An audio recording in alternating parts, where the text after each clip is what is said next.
25th of January 2018. My Nan, like many women of good taste, was an avid Mills and Boon fan. J.C. Harroway, this short Welsh lady, who possessed an endless supply of patience and a wicked sense of humour, taught me many things, from knitting to pastry making and perfecting the iconic tea time treat, the Welsh cake. But one of the most enduring passions she shared with me was a love of reading and, in particular, a love of romance. Although her skills were abundant, creative and fascinating to me, she never learned to drive. One of my fondest childhood memories is of our walks to the mobile library van in the village where she lived. I would get lost in the children's section, while she scoured the Mills and Boons for titles she'd not yet read.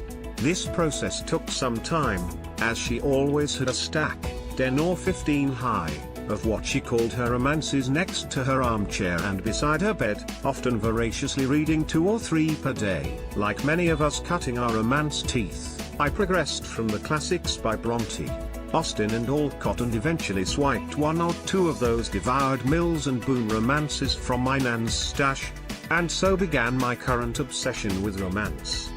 An obsession now blossomed into a full-blown addiction. Sadly widowed in her 50s, my nan never remarried, so the flights of fantasy enclosed within her beloved Mills and Boons became her only source of romance, and she prided herself on being open-minded, once telling a 14-year-old me threatening to run away from home after some spat with my parents, that I could not only live with her, but I could also bring my boyfriend, not that I had one at the time.